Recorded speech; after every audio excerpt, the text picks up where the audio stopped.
Hello and welcome back to Perseverance, Part 1. Last time it finally began, some sort of zombie apocalypse. We met Jane, a zombified Jane, and we shot her. Odin took a hit, and we now may risk our wife and daughter being in danger. We've just managed to get our voicemail playing, so we may as well see if we can find and save our family. With that, yeah. After the voicemail stopped playing, I stood there, staring at the screen. Guess I needed a moment to process what was happening, or what had happened.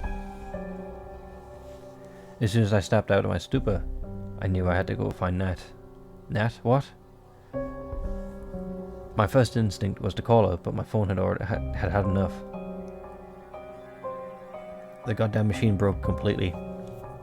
The screen went black, and it wouldn't respond to me pressing the keys. Odin seemed to sense my distress. He came closer, woofing. Do you want to help me, buddy? I had a little choice. Took Odin and went off. I knew that Natalie had been coming for me, and I knew that the route she must have taken. It was a long road, but I had no other means of finding her. With the dog at my side, I clung to what little hope I had left.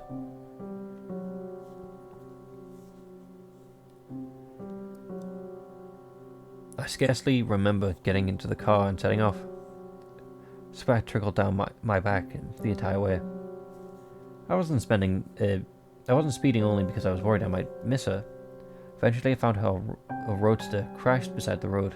I parked there and went out. Natalie was nowhere to be seen. My heart skipped a beat as I scanned the surroundings.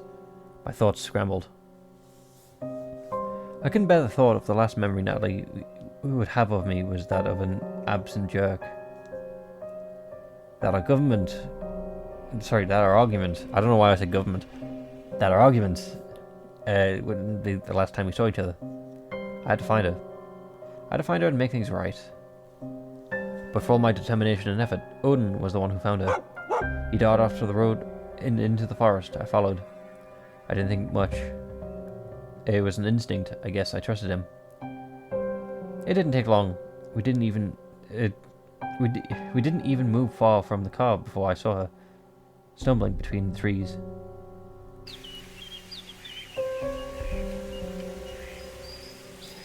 She didn't seem to recognize me. Her eyes were dazed, and her skin dead pale.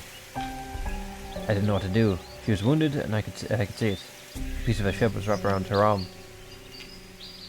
I had left her again. I wasn't there when she needed me most. What was I to tell her? Calm her. Ooh. What was I to tell her? There we go. Then we say if we're gonna calm her, obviously. Why would we start a fight?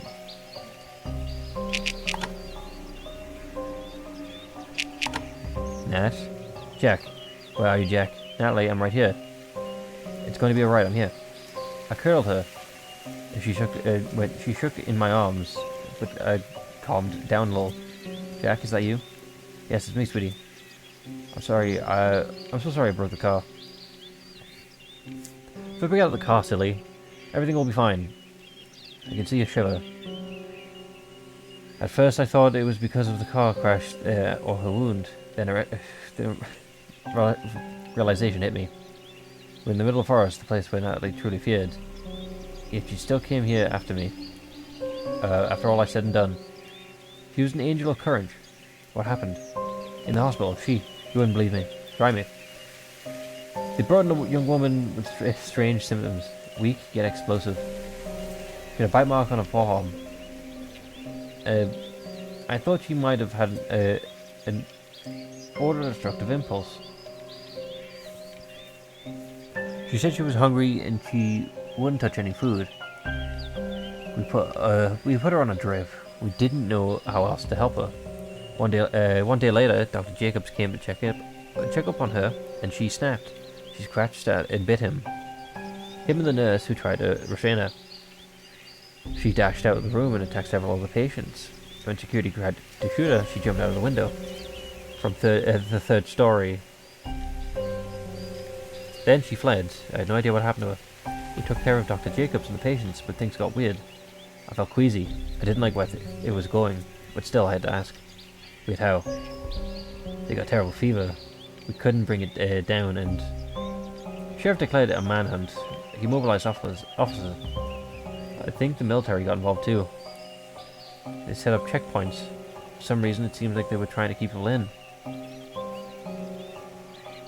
Then there was that woman. It's hard to say who she was. I swear to God. I was sure she was my co-worker, but it turned out she wasn't. I don't know who she was. What about you? Are you hurt? I'm fine. I was worried about you. Why didn't you call me back? My throat clenched when I thought about what happened in the morning, when Natalie's patient ended up. I shouldn't lie to Nat. There's already too much bad blood between us. She deserved my honesty. And again, after what she went through, it would have been even more cruel to tell her what had happened. I swallowed and decided to. I'm going to save because this could be a choice, isn't it? Obviously, I'm going to tell my wife that I killed someone. I told her how I found Odin and how he broke my phone. What came next was more difficult.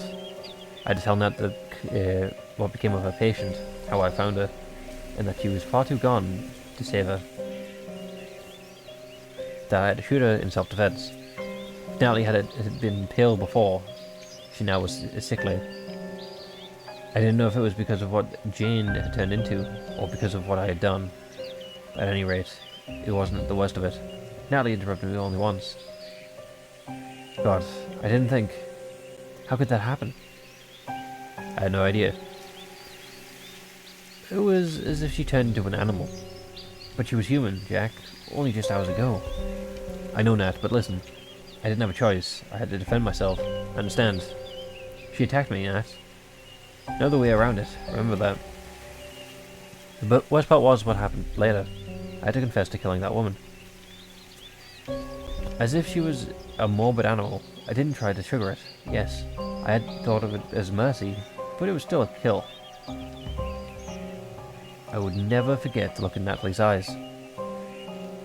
It haunts me to this day. The disbelief, the pain. Still, Natalie was a strong woman. She hid her emotions quickly. We both had more important things to do than dwelling on the past. We had to go find Hope. What happened to Hope? What happened with Hope? Is she still at home? God, no. I wouldn't leave her alone. I took her with me. But she was scared, and I thought, I don't know what happened to you.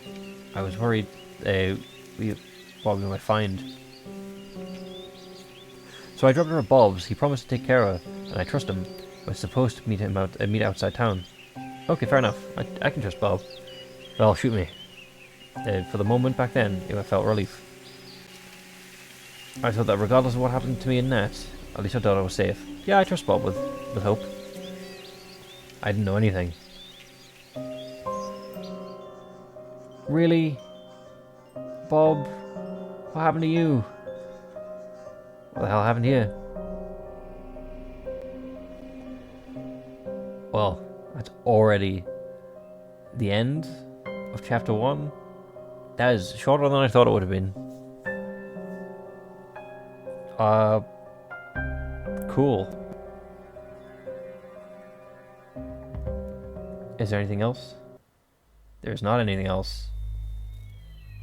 Well, that's the end of the first part, I guess. So you may as well see what happens in part 2. Yeah, nice little 10-minute video, I guess. Hopefully you enjoyed, and hopefully I can see you on the next one. With that, goodbye.